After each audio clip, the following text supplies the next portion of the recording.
Hello everyone and welcome to TFYLP, episode number 327, recorded April 13th, 2019. I am your host, Ron Land, aka Weird Wolf.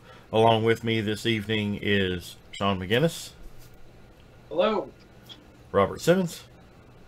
Hey everybody. And Jack Brunner. Howdy how. I have no idea why my video is flickering. I have tried everything. I can't figure out why it is doing this. It's not doing it for them, but it is for me, and it comes through on the video. It's crazy, but it is what it is. And also the weird thing that Skype is doing with the video feed, I have no idea how to fix that either. So if you're watching and know how to fix that, please help. Help! Because my video down here is like a little floating window that I can move. I don't know. You can see I can cover up Robert's face. I can cover up Sean's face, Jack's face. You know, I don't. I I like could do that. the same. Yeah, I don't like that. Skype, don't fix something that wasn't broke. So how you guys been doing this week? Yeah, pretty good. Work? Just work? Yes, work. Not really work for me. Slacker. Wink, wink. What? I don't get it. I'd rather not get into it, so. Oh, you got fired or something, didn't you? No, I quit. Oh. Better. Yeah! It's like I was just totally gonna call out the white elephant in the room. Oh, you got fired. Nope. You fired. You're fired. Vince McMahon, you're fired. Yeah! Well, I want to point out that we are doing things a little bit differently. We're getting ready to change things up a little bit on our on the format. I would say if you watched the most recent After Hours on our Patreon exclusive episode, you would have heard some of our plans. But apparently, I uploaded the wrong version of the video, and it only had my audio on there and nobody else's. Oops. Yeah, even though my local copy, everything is fine. You can hear everybody. But on the YouTube version, it's just me, and then everybody else is, yeah, just moving their mouth, you know. And then I reply to silence. Yeah, it's crazy. But But did it the last 5 minutes. Somebody just like start talking and everybody else going, no. see what happens. But fortunately, like I said, I do have a fixed version on my local hard drive here. Hopefully, after the episode's over, I can upload it, and that will fix things. And as such, but yes, if you are a Patreon exclusive or Patreon supporter of TFYLP, and the little link up there at the top of the screen, patreon.com/TFYLP. If you love what we do here on TFYLP, you can help support us each and every month and help us get rid of like this flickering and crap like that. It's just annoying. Yeah. What's up, Antoine? I'm getting all sidetracked here. But if you love what we do here on TFYLP, help us continue each and every month by supporting us on Patreon at patreon.com/TFYLP. You can do it for as little as $1 a month, and in addition, you can get additional content from us here at TFYLP by being able to watch TFYLP After Hours, which is a more off the cuff, laid back, just whatever comes to mind we talk about on TFYLP After Hours. So yeah, we do about at least two a month, so you can check that out and support us at the same time. As always, check out our sponsor, CapturePrey.com. Great toys, great prices, great service, where you can save even more with free domestic shipping on orders of $150 or more at CapturePrey.com. And if you love really cool t-shirts, you can check out Ripped Apparel and use the promo code TFYLPPOD, and you will get 10% off on your order at Ripped Apparel. That is, unless they have a better deal going on, then you'll get that. But as I alluded to earlier, if you watched the After Hours and were able to surmise from just my audio, we are trying to change up the format just a little bit. We're still going to remain a topical podcast. I'm aiming for the main TFYLP cast to be right at an hour thereabouts, and the Ouch My Wallet segment, we're not going to have it on the main show. It seems to always take up so much of the episode, and sometimes it really cuts into what we're talking about in the main thrust of the episode, the main topic of the episode. I really noticed that the last time I was on. It kind of felt like a drug on. Especially if we each got like 4 or 5 different things, and we all, even if I say, hey, let's hold it to one item before we go on air, and then everybody starts holding up, oh, I also got this. Oh, can I talk about this? So yeah, we're gonna start doing a pre-record of those, and we're gonna upload those on the TFYLP YouTube channel in some format. So keep a watch out for that very soon. And we're going to also, yes, I don't know why my camera's doing that, Nightwing. It's annoying. I've tried troubleshooting it, and yeah, I think it is Skype. I think that's what it is. But we're going to be trying to add in a couple more segments to the show, but I'm trying to get that squared away before we go into that, and I'm not even going to really tell you what it is until we get it figured out. And now Facebook Live comments are not working. What the hell? Working for me. It's going up on mine. Well, no, on the live broadcast there. Anyway, but as you see, and I want to say hi to everybody that's already joined us on the YouTube side of things. We're also on the Facebook Live on our Facebook page. Please share us and like and subscribe if you haven't already. But without further ado, we're going to hop right into our main topic of discussion, and that will be our episode today. So thank you all for joining us.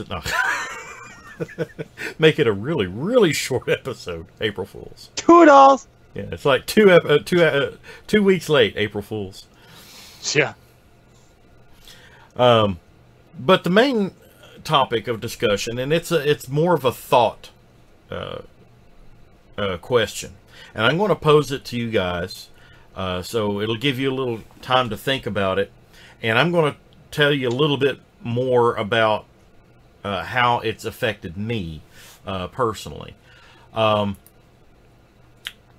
that is the topic of individual growth as an adult Transformers collector. How have you grown? Think back to whenever, and Jack, you know, you're kind of skewed on the young end of this, so you might not have that sometime. You might not have too long ago to look back upon, but that's no knock. Last week. Yeah, just last week I became an adult. No. Here we go. Yeah, it always starts. Okay. Yeah, Rick says you might want to want to discuss how your display habits change with the age of style collect. That's part of it. But as an adult collector, the collector that I am now is not the same guy that really that started collecting Transformers some 20 years ago. Back in '99. Oh my gosh. You know, that's whenever I started my adult collecting. So it's, 20 years this year. God, that makes me feel old. Is there more gray in my beard? But I did notice it like right here. yeah, it's starting to come in. Of course, I am 44, getting ready to be 44 next month. So I'm approaching those Headmaster Dawn ages. Right up there. Speaking of, I want to, if you're listening or watching, Dawn, wish you a speedy recovery. If you follow Headmaster Dawn on Twitter, you found out that he recently had eye surgery, and he's been off both RFC and he's off TFYLP right now to recover from the eye surgery. He had a detached retina, which is never fun. So speedy recovery to our beloved Headmaster Dawn. We miss you, man. Nightwing, I'm making you feel ancient. I'm sorry. I feel ancient That's too. the main thing I was laughing at. But you know, if you think about whenever you started collecting, how were your collecting habits? As Rick's alluded to, how were your display habits back then? Have they changed at all? What about your buying habits? There's so much involved with being a Transformers collector, and to a lesser extent, it can extend. Well, I mean, even to a major extent, I guess it can extend to other collections. But for our intents and purposes here, we're going to be talking about it from a Transformers collector point of view. How have you changed in your own personal view? You guys have any ideas about? Rob, I'll let you go first since you've not been able to be on for a while. Yeah, I mean, it's something I think about a lot to some degree. You know, I mean, not that I sit there and ponder every day, oh, let me think all back in my life, but as an evolving thing, and I constantly kind of reevaluate what I'm, doing with my collection, what I collect, what I'm going to keep, what I'm not going to keep. I started collecting 15 years ago in 2004. At the time, I was nearing the end of college, with zero income. I actually started with Ninja Turtles, which are way cheaper, especially because at the time there was no active show or anything. There was only the vintage Ninja Turtle stuff. That was it. There was still Transformer cartoons coming out then, and then the Transformer Club reissues were coming out at that time, the G1 reissues in Japan. And I remember I picked up a Megatron. I was like, oh, I gotta see this toy. How does this work? I can't even remember anymore. It was so long ago, etc. And that was just kind of the start of it, and it just downhill from there. Some things have not changed for me, and the biggest thing that has not changed for me is that if I own it, it has to be displayed.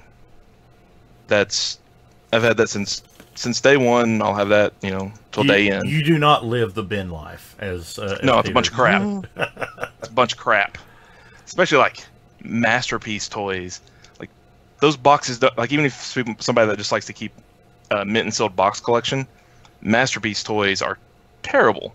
It's just a black box with pictures of the toy. Yeah.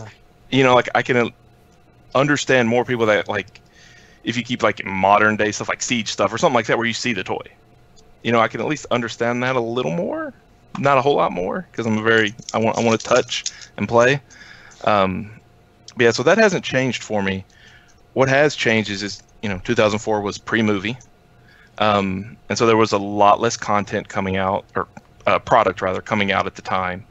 I remember Armada took up like one bookshelf, and when I started out, I went for one of every mold. And, and I would get doubles if I liked them, if I really liked a color scheme or something like that, but one of every mold kind of where I started at. And some of it's less how have I grown as a collector and more how have I adopted to how the brand has grown through the years I've been a collector. And it just became untenable with I'm going to keep it displayed. And I've never let go of that. I was buying one of every mold even when third party started up, because That used to be, that was also possible. Mhm. You know, we got like the hot rod kit and the Ultra Magnus kit rather, and then we got the hot rod kit. You know, those were big things for everybody. You know, then Hercules started. You know, just like holy crap. You know, and then it's like, huh. Now this Make Toys company's doing a Devastator. That's interesting. Well, they're doing it in yellow. I guess I'll buy that. You know, and then all of a sudden everybody's doing It Devastators. explodes. Yeah. Yeah, it exploded. It almost, at the time, it was very gradual. But like looking back at it as a whole, it felt like overnight both the Transformers brand mainline exploded, as well as the third-party scene exploded. You know, a couple years really just changed the market to where, with third-party, it was very much easier for me to immediately say, well, I'm just going to buy specific stuff. But I still was buying everything, one of every mold Hasbro put out, along with everything FunPub did. And eventually it was just like, you know, I can't handle repaints at all anymore. I don't have room. It was like anything that's a repaint has to go, and I was like, I'll keep the FunPub stuff, and I'll get rid of, you know, a lot of time, a lot of that was the Unicron trilogy molds, so I got rid of a lot of those, you know, except for the ones I didn't repaint, you know. And then over time, I was just like, you know what, I've bought some of these FunPub toys, and I don't even like them. You know, they put out so much stuff that they're not all winners, and that was the first time, and that was maybe 4 or 5 years ago, that really was like, you know, ripping the Band-Aid off. You know, that first bit there, I was just like, I'm going to stop buying stuff I don't like. Yeah. You know, just feeding that, you know, that collector. Just because habit. it says Transformers doesn't mean you have to buy it. Yeah. Yeah. Or That it was looks like a Transformer. Yeah.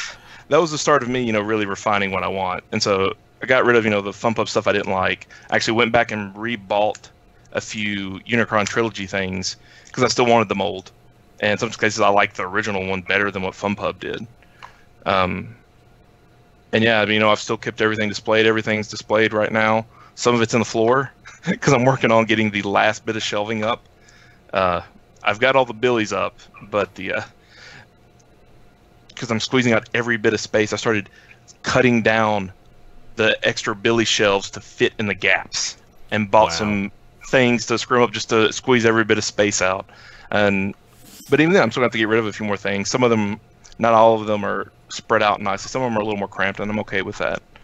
You know, I think the biggest takeaway really is just letting me define my collection, not letting the collection define me and what I buy.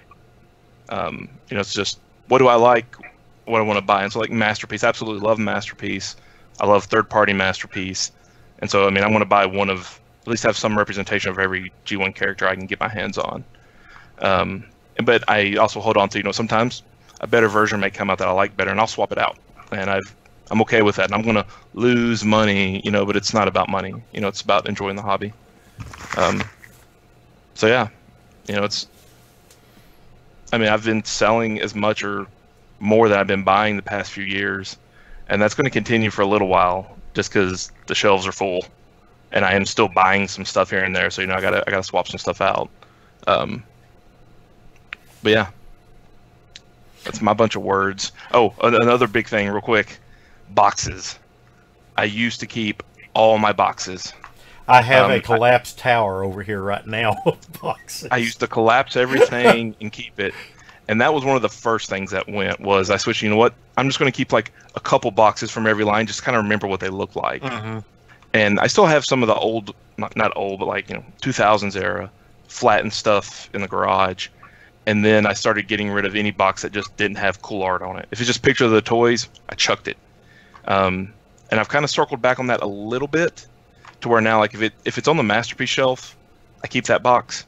Especially if a better version comes out later, it honestly just helps move it if it's got a box in it. I'm not keeping the box because I plan to get rid of it, but I'm keeping the box because, you know, can't keep everything forever.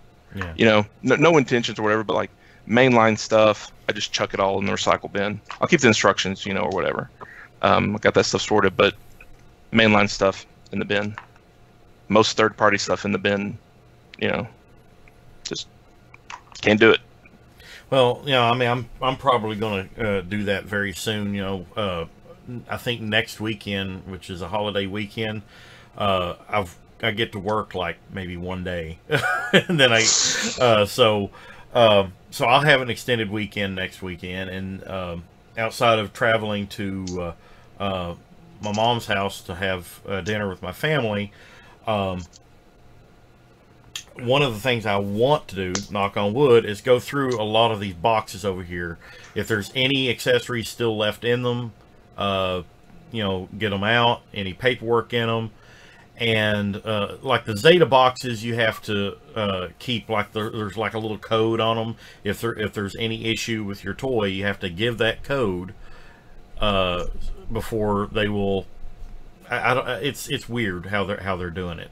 Yeah, because they have, those codes are allotted to certain retailers, and if you have an issue, and if you bought one on eBay and it came from China, you're SOL. They're not gonna cover it. I'm not entirely sure. That's a new one. Yeah, if you look what on, you could do is if you look on, cut out the code. That's what I'm just save that. Probably going to do, either that or snap a picture of it. Better yet, snap a picture of it. That's what on I the do. box, and then make a file on my computer with all those. So, and it's searchable that way too. So I'm so inundated with boxes, and yeah, I do have some things up on eBay, but I found that people will buy it regardless of whether or not it's got a box. It helps sell it, but it's not required. Yeah, the boxes and the paperwork, I find like they don't really increase the value of what you're selling.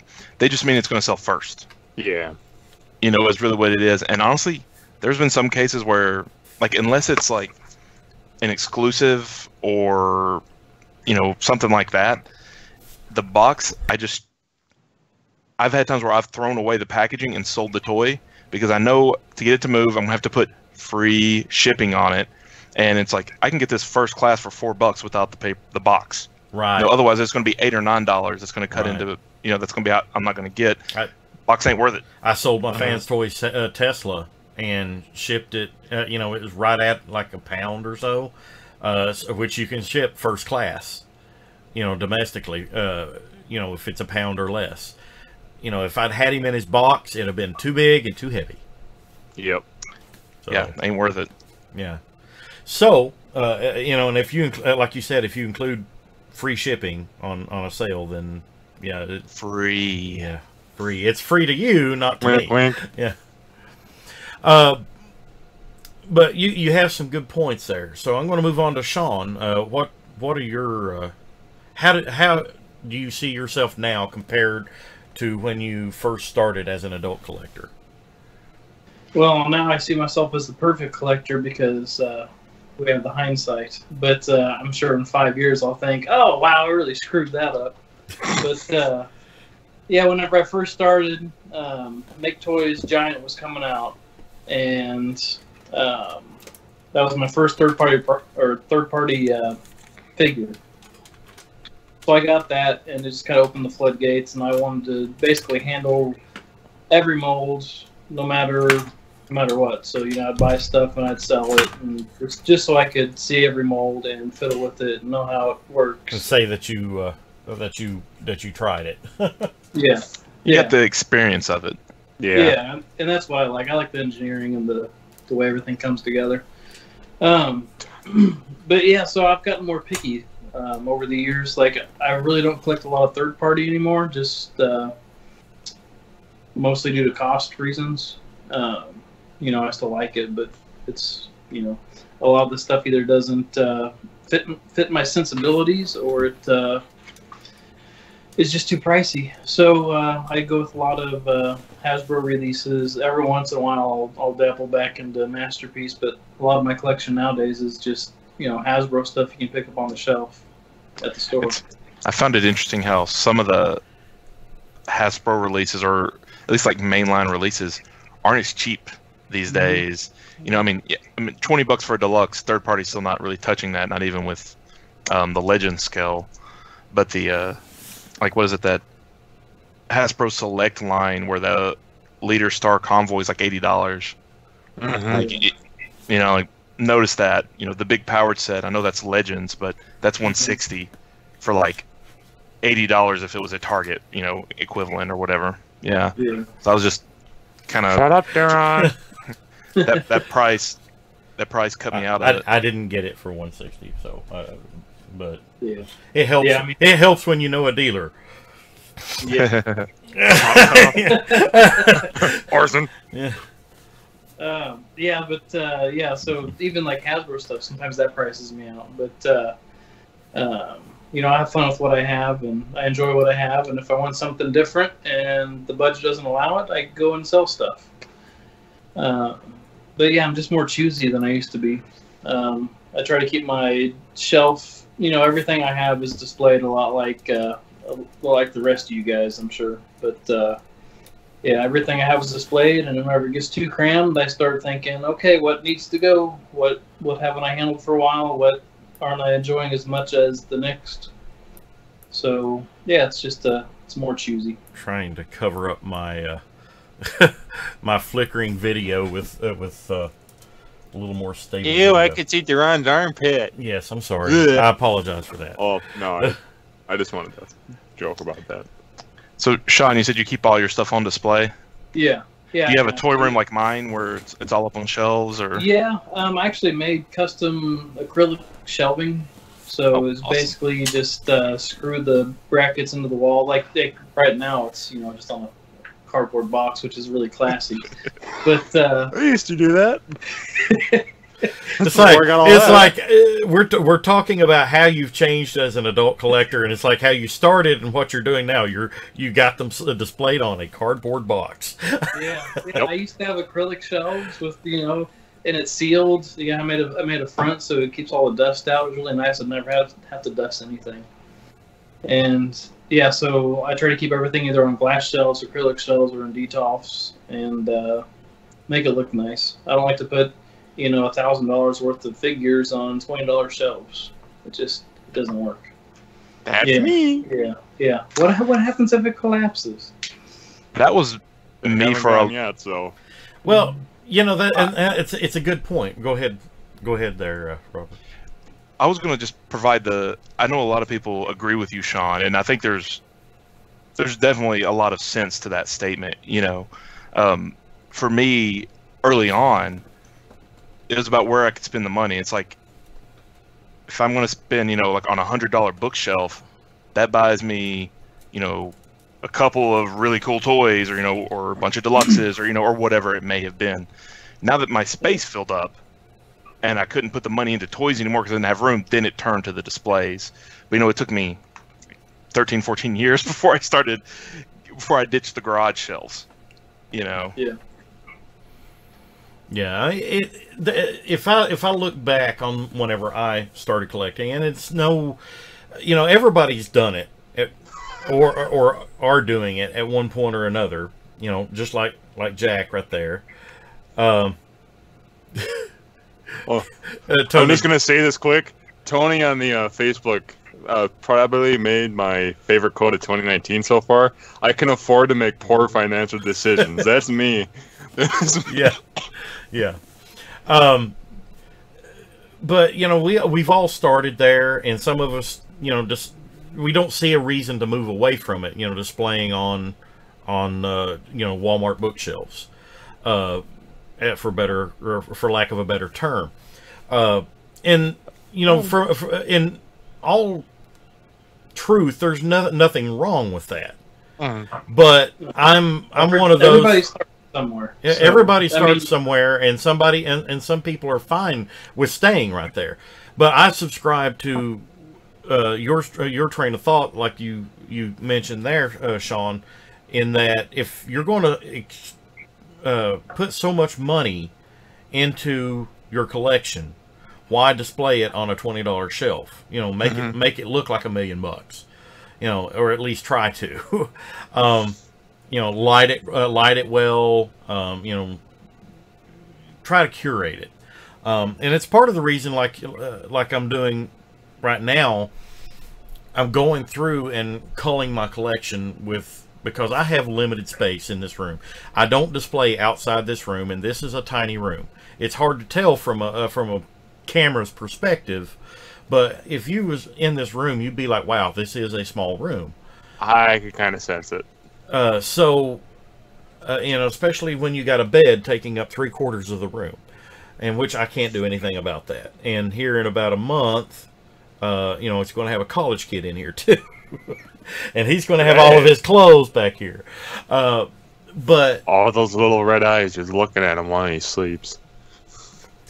Don't worry, he'll play with all those toys. But what I'm getting at though is that you know, I want to curate my collection and display it in a cool and sensible manner, without it being assholes to elbows. With you know, like you said before, and I look at a lot of my shelves, and especially I got an MP Decepticon shelf here that literally has all the MP Seekers minus Acid Storm and Sunstorm, Shockwave, Megatron, the Bad Cube Insecticons, all on one shelf.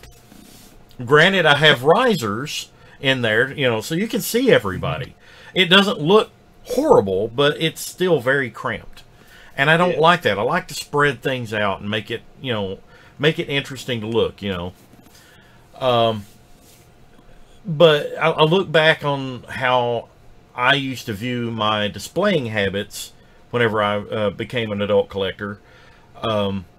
It has changed vastly because I used the Walmart bookshelves. I had 4 or 5 of those. Much like what I'm doing back here, I was also a completionist back then too.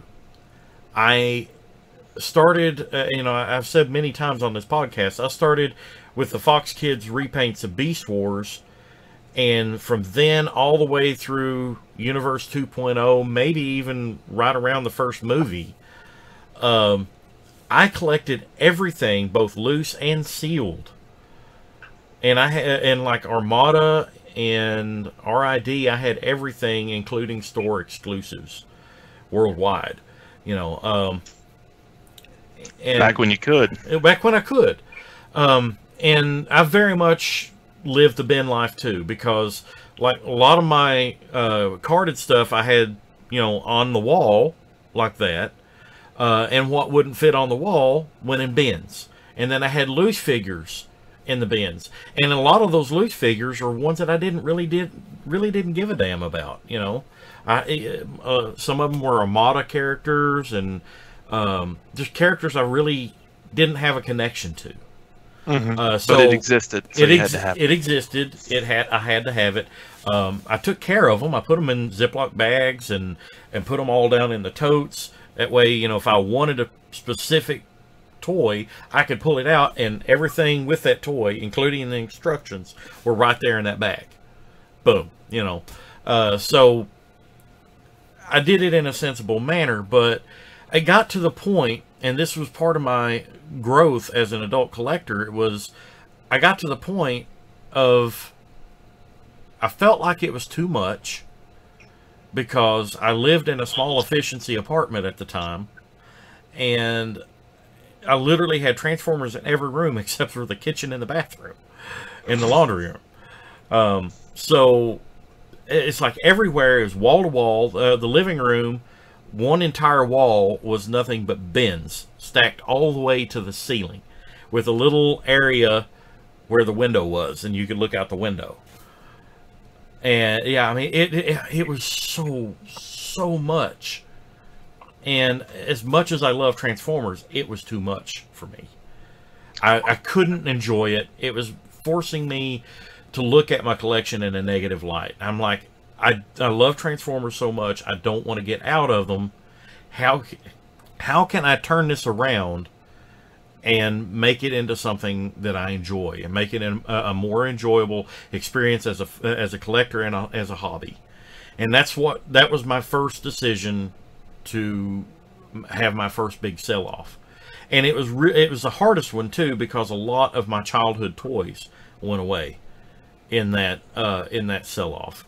And I know a lot of people don't agree with that, but it was very therapeutic for me in a lot of ways, and helped me grow as a collector, because it taught me that I could part with toys even though I had sentimental value attached to them. Because in the end, they are just toys. They're just physical things. Unless there is something extremely emotional tied to a toy, you know, like I still have my very first Transformer. I will never sell it because it's been a good, Transformers has been such a huge part of my life for so long in my life. It would be a travesty for me to personally to sell that first Transformer. You know, so, you know, there's certain ones that I could never sell. But, you know, if I look at how I grew as a collector, those are two things immediately that jumps out to me. Is one, how it displayed, and how it has taught me to manage my collection. And I know, looking at this room right now, it's, you know, you don't manage anything, you just buy it, you know. But it is true. I don't buy everything. I buy what really appeals to me. And there's not, even though I'm selling some stuff right now, there is not a toy that I have in this room, and there's not a toy that I've bought in the last probably 5 years that I didn't truly want for one reason or another. You know, I really thought about it.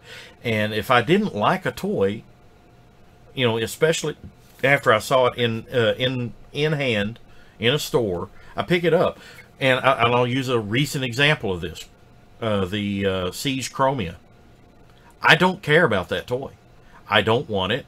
I know it's slightly remolded. I mean, there's lots of difference between It's a completely new mold. But it looks so similar to the Firestar, whatever they call her, and that mold, Moonracer. I didn't care about that one. I don't care about this one. The character is marginally something that I like. So why do I want it? You know, why do I want to spend $20 on a toy that I don't care about? So it stays on the shelf at Walmart, where, to me, where it belongs. You know, I don't want it. You know, and me being able to make that kind of decision as an adult collector is another way that I've grown. Jack, we haven't heard from you. What in the couple months that you've been an adult? God, we're always hard on you. why am I not surprised? Anyways, Duran, me and you, we're fat and old. He's young and spry and can kick our ass, so we better watch it with the age jokes. But I'm bigger than he is. But I'm bigger than he is. Okay, I'll let you think about. Okay, I've been slammed by a TNA World Heavyweight Champion before, so I can take anything he can dish out. But can your back? Well, that was 10 years ago, so... yeah. Anyways, I think it was around. I think it was 2011. I think it was. Either it was 2011 or early 2012.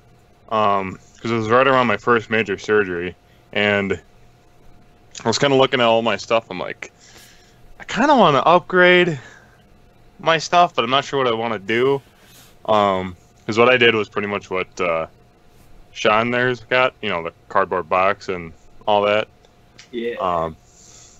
And I had one tub and a few cardboard boxes, you know, just to fly in them. And I'm like, yeah, that's I think that's pretty much it. So that's when these guys came in, and that guy right there.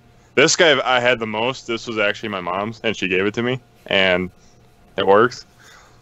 So that was the main thing I wanted to get it started, was the shelving. And so around that time, I was mainly the movies and whatever classics line, because it was obviously before the Thrilling 30, because that was like, what, 2013? 2014, I think it was, the Thrilling 30? Thereabouts, yeah. Yeah. So I think it was like the Generations, like the 2010 stuff. I had a few of that. Like I said, it was mainly movies, so one, Revenge of the Fallen and the Dark of the Moon. and then whatever Unicron trilogy stuff, because that's what I started out with. And obviously I never wanted to sell all that stuff. Pretty much everything I didn't have out of the Unicron trilogy stuff was either lost or I just never flat out had. So obviously the Unicron trilogy stuff I still have never gotten rid of. I think there was only one figure I gotten rid of, and I kind of wish I hadn't, and that was the Armada Optimus. That was like one of my first, because I had both the regular and the Power Links versions. Anyways, so it was around that time I'm like, I just want to try to get one good figure of every G1 character that was in the show or, you know, came out in the toy lines. So as soon as the Thrilling 30 pretty much came out, that's I'm like, okay, this is going to be the start. And ever since like Combiner Wars and, you know, the Prime Wars trilogy came out, that's where I pretty much had the building blocks, and that's what I'm at now, is just having a good chug collection with those iterations. And if I get any other figure, that's fine. I'm not huge on the third-party stuff. I mean, obviously there's just a couple here that I like. Really, it's all I really cared about getting was just the G1 characters. There's nothing really special. Obviously the movies and the Unicron trilogy stuff were different because that's what I grew up with. That's your G1, so yeah. Yeah. So that's pretty much what I could think of, yeah. So, You know, we're talking about shelves, and, you know, you mentioned, like, oh, the Walmart shelves or whatever, but, like, you know, I upgraded to Billy's. I mean, Billy's are still just 50, 60 bucks, you know, for at least the white ones. I think the black ones are like 10 bucks more expensive, typically. You know, on IKEA, it switches a little bit. But what I started out with was like $20 garage shelves, plastic shelves, that literally lined this room until last year. Yeah, I had those too, and the reason I switched was because they started to warp over time. yeah. They kind of sag, and guys were I never had any. sideways and, I never had any of that issues. Yeah. I got lucky, I guess. yeah, yeah. That's why I changed. So what did you do with all those plastic shells once they got replaced by the Billies? Mine, at least, in our little mud room, lined up and around the garage. And actually, cubbies. all the boxes that I've kept, like, you know, I have some vintage boxes and some masterpiece boxes and all that kind of crap, they're on that, out in the garage. And then, so they still serve a collection purpose. Well, I mean, they work as kind of like our overflow pantry crap. Like, you know, my wife goes to Costco and comes back with, like, here's 8,000 rolls of toilet paper. You know, it's like, we can put them on those shelves now, you know, that type of stuff. We'll be wiping our asses for a year. Yeah, pretty much. Maybe more. But, okay, let's talk about how it has, being a collector for however long you've been a collector. You know, like I said, whenever I started collecting as an adult, and I got into that mode of, I've got to buy everything. And now I'm to the point where I buy it only if I want it. And also, I can part with things. You know, how have you guys grown, Sean?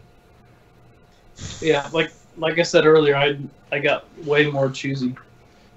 I'm working with more of a budget in mind nowadays. I used to, all my stuff used to be like third party and masterpiece, and I display stuff like, okay, here's the Hard Hero Prowl statue, and here's every version of Prowl ever made standing around it. It was a really nice collection, but yeah, my collection's changed quite a bit. Just trying to keep a more responsible budget and stretch the dollar while still having fun with Transformers. So now I have, I guess you'd call expensive shelves with $20 figures rather than flip-flops like it used to be. So. Yeah.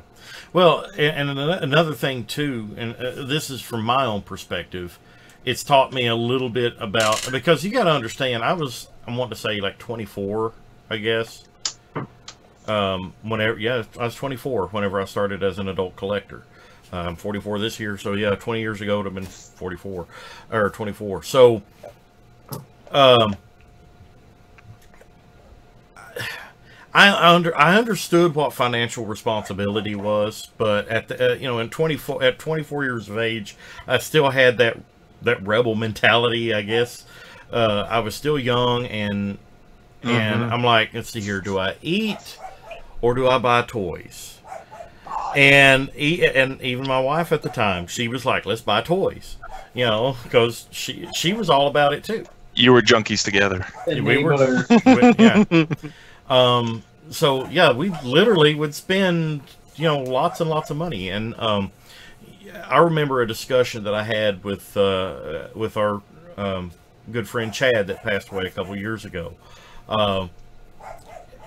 He remembered that the week that BotCon was in Durham,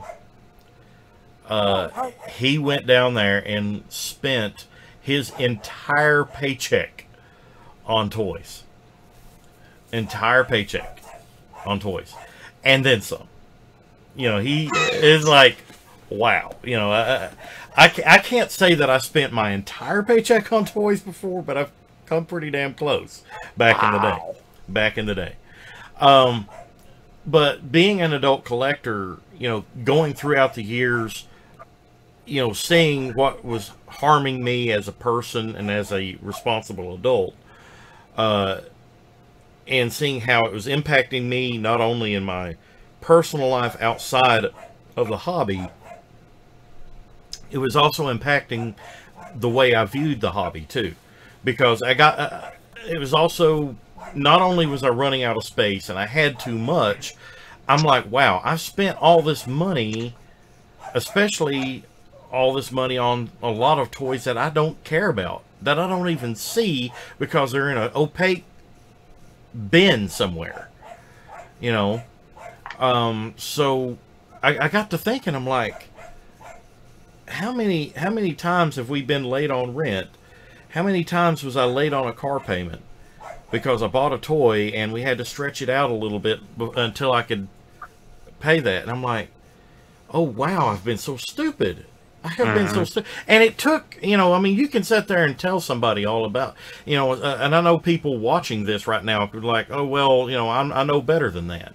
I knew better than that back then, but my sensibilities didn't always win out. And I'll be honest there. You're bringing up a point that I've been kind of wanting to ask everybody here is, do you budget what you spend on this hobby?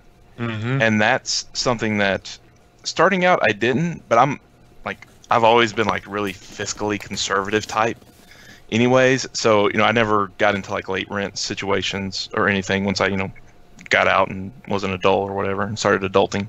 But especially when I got married at that point. And with children.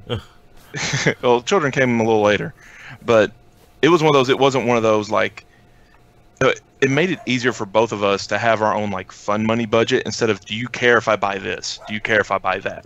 And it also made sure that it was fair to each other. So I've been budgeting my purchases every month for well over a decade now for the toy hobby. And, I was laid off mid-January, and immediately my toy budget goes to zero. It's if I have to pay $20 more in a month, that's okay, because I got a house mortgage. That's what's important. I gotta, I have a chronically sick daughter. I gotta pay our Cobra insurance is not cheap, so those things always came first. But that budget is what is, for the 10 years, has always helped keep me in check, and I think y'all said something on, the culling episode of that, it applies to both. If you get rid of something or if you decide you want it later, is that you can always buy it again. It's a always thing. Yeah. Yeah. I mean, there's a few exceptions. If you got, I got a few Japanese pieces that are really hard to find. That Sleep Convoy. Some stuff's just hard to find, period. But I mean, we're talking, given the breadth of Transformers, that's 1% of the stuff, if that. So making a budget and it's at the bottom of how much I spend a month, and it's at the bottom, keeps me in check, make sure I stay an adult. Do you guys do that? And if so, like, how long do y'all do budgets, or y'all just kind of spitball it? Sean? Yeah, like I said earlier, I budget my stuff way harder now. Yeah, the kids are getting more expensive because they're getting bigger, and clothes are getting more expensive, and food's getting more expensive. So my daddy's fun money is getting smaller and smaller. Yeah, I don't have to worry about kids for another 10 years. You're gonna like accidentally knock up your girlfriend next week now or Yeah. something. Yeah. Jinx! If I could somehow get a girlfriend in the next week, yeah, that'd be something. But yeah, Awkward silence. We all just got really sad.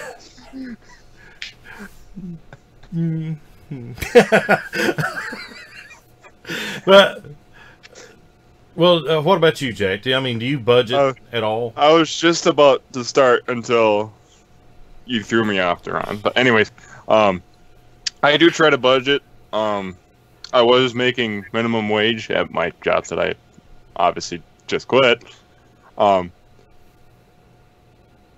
And with the payments I made, obviously on my phone, and then payments on my laptop, because I'm renting this laptop. It's that Lee Bockens, the rent to own. So yeah, Which is so I was always doing a bad that. idea. Just so you know. So yeah, I had $50 a month for those two. Actually, no, it was like 50 or 60. Anyways, there was that. Then there was gas, and then when I'm making 200, 250 per check, it kind of stretches it, because also I have to get myself league money for like 3 nights a week, so that's another $45. And then I have to get myself food whenever I had to work. So I'm like, if I can get one figure, maybe a month, I'm perfectly fine with that. It's not like, oh, I have to get one every week, or I'm like, even if it's like a legend every month, I was perfectly happy with that. Or like a, Titan from Titan's Return, just a little head and the little body. I was perfectly fine with that. Yeah, I like to get a little head every month. Yeah, I'm fine with a little. I knew that was gonna come up too. Damn it! But yeah, that was the one that I always try to budget. Did I mention this show is not always family friendly? I was thinking the same thing. That's a good way to prevent a family. About the Titans Return headmasters, right? Yeah. Yes. Okay. Yeah. I mean, what were you talking about? That's what I was talking about. I found with the budgets, what's nice is, like, it made it for whenever, like, TF cons come up, or bot cons were coming up, rest in peace, that I could, like, I would go leaner the months beforehand, because I always let it roll. That way I could have a little bit more to spend. And it also is fun then, when I sell stuff on eBay, I get to put that money back into the collection. Mm-hmm. Whether that's more shelves, because I got my billies up now. I'm going to start replacing the shelves with glass shelves over time, iteratively, things like that, which is nice. It's just, a budget really fit my brain and really helps keep me in check to where I don't have to stress about the cost of something. If I want it, I can save up for it if I really want it. And that happened at TFCon where I bought Grandis. I saved my money for several months. And that was the only damn thing you bought, but you bought it. That's also the only thing I wanted. Yeah. I was like, man, it'd be nice if I could find a Grandis, because those are hard to find on eBay. Period. Especially nice condition that aren't at, like, other than the guys, that list stuff on eBay like for 4 or 5 times what it actually goes for. Everybody sees those listings. And that's not a cheap figure to begin with. But it's a fun toy. I think I actually talked about it on the latest After Hours that we made. I mentioned how I actually had Orson's Grandis for a photo shoot a couple years ago.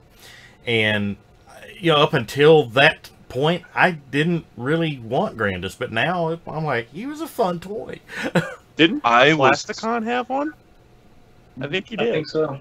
It surprises me how fun that toy is. Like when I was like, it was a brick. That's why it's like one of the last G1 things I had to buy. Yeah. And then I get it and I'm like, oh, this has a lot of play features in it.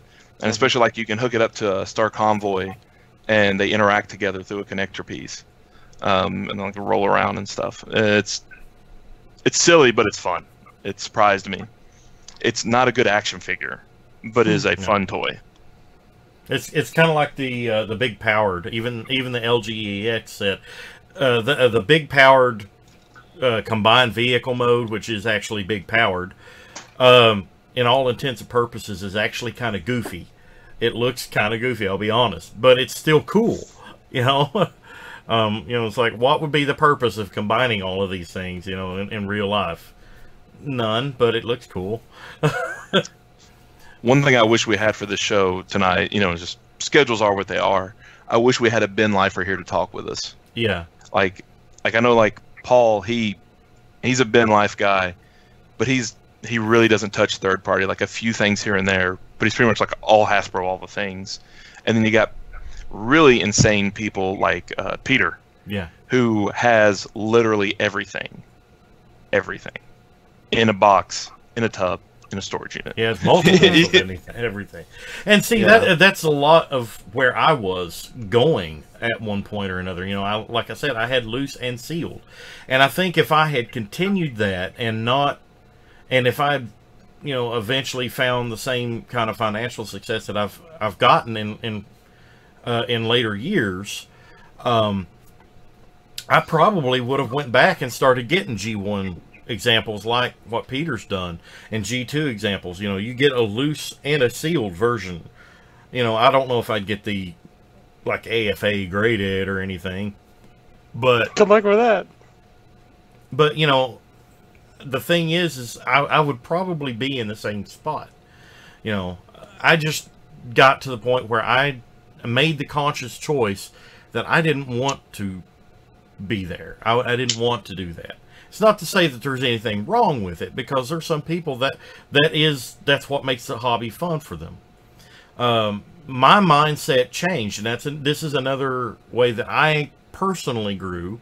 And again, I make this blanket statement that this doesn't always apply to everybody, because everybody's situation is different. And everybody's sensibilities and values are different on the way they collect. But me, I got to the point where, if I had a loose and sealed version of every toy, even if they weren't displayed, it's collecting just for me, but I also enjoy being able to show off what I have. People being able to look and see what I've got. And if I tell somebody, oh, well, I've got this figure, this figure, this figure, this figure, oh, but they're all in totes, or I've got these figures. Let's be honest. Most people don't give a flying rat's ass. Rob's got the Fans Toys. What was it? Chronos, not Chronos. Shoot, the Jetfire behind you. Phoenix. Yeah, I had a brain for it. Robert's got the Phoenix back there. I think it's a cool toy. Great, you have it, but does it really impact me that he has that toy? No. Would it bother me if he didn't have that toy? No. No. So in the end, having a toy just to say you have it, nobody gives a shit. Let's be honest. The only person that really cares about you having that toy is you. For the most part. And so if people ask me like, oh, do you have that in G1 mint and sealed box or whatever? I'll be like, yes, I do. It's over in Peter's storage unit. Because it's exactly the same. Might as well. Yeah. Yeah. And I love the fact that there are people out there like Peter that and Rick that collects these things and good, pristine examples of something or other, because there are people out there that in a way they are preserving our hobby, preserving these pieces for future generations to see and enjoy. Even after we're gone, if you preserve that piece to the next generation, you've done something. Me, I'm not one of those people. I want to enjoy it now, because I don't personally care what happens to my collection after I'm gone. Because, we've talked about that again on this show. Once you're gone, you're gone. You can't take it with you. And all the toys that you surround yourself right now, you're going to be saddling whoever your loved ones are or your friends with this debt. Mm-hmm. I've already given my wife names of a couple of people. It's like if I get hit by a bus, you tell them to rent a truck and come down. Yeah. But, I mean, in the end, nobody really cares. Truly. I mean, you can go to a fellow collector. I go to Orson's house and I see his collection. It's awesome. Man, I wish I had that. That's a really nice piece. That's awesome. But in the end, I don't care. I'll be honest. I don't care. And I know that it's the same is true when people come and see my collection. It's not going to end their life if I don't have the New Age Cosmos or something other. Nobody cares. I love this little toy. It's cool. But Nightwing just said on the YouTube feed, when he dies, he wants his Transformers cremated with him. I think that's going to create one big plastic blob. But what will we care? He'll be dead. Yeah, that's true. Well, the Environmental Protection Agency would probably have something to say to you then. Yeah. Because plastic is not biodegradable. Or at least not this kind of plastic. Yeah. But yeah, I mean, in the end, if you look at it, your personal growth, that is another way that I've grown personally, and I see it as something that's made me as a better person now, both outside the hobby, and that came up in the video there. So Yeah, Oops. we do. yeah. I Yes. bet everybody's watching. Huh? What? Yeah. That's why we have Facebook, Rob. I didn't know that those chats went on the video. Yeah, they do. They pop up there. Well, God, I didn't say anything embarrassing. So At least you didn't type 8 equals capital D. tilde. Yeah. And somebody's going to go, huh? And they type it out and go, oh! But let's make some closing thoughts here. Sean. Closing thoughts. F the EPA Nightwing says. I saw that had me rolling. A closing thought is believe in yourself, but only if you both agree. Not sure if serious. No. Or I was laughing at Carrie's comment, by the way, not Sean's. Carrie's comment. Is Oh wait, no, never mind. Oh, wrong person. My bad. I'm like, I don't see Carrie's. Transformers for life. That was my mistake. Old Yeller style. Put everybody down with a shotgun shell. Rob, what about you? Just kind of like I said earlier, let you define the hobby and you define your collection. Don't let it define you. If you're not enjoying it, if you're finding you're making decisions that you don't like because of the hobby, you can fix it, and you should. Enjoy it. Have fun. If it's making you mad and frustrated, I think you're doing it wrong. It's just toys. Jack? You do you. Don't let anybody judge you how the way you want to do it. So That's true. And like I said throughout the show, I've learned a lot of things from being a collector. And through the hobby, you know, I've met so many great and wonderful people through this hobby that I wouldn't have met ordinarily, you know. And I've become such great friends with people around the world. I would have never dreamed that 20 years ago. Whenever I got into the hobby, you know, I naively believed at one point in the early 2000s I was the only dude in the state of Kentucky that remembered Transformers and still collected them. Boy, was I wrong. But you know, that's again one way that I grew as a collector. One thing I want you to take away from this episode is that the only thing that ever changes is what's that old saying? Nothing ever stays the same. Everything changes, including yourself. You know, the way you view your hobby, the way you do your hobby, the way others interact with you regarding your hobby.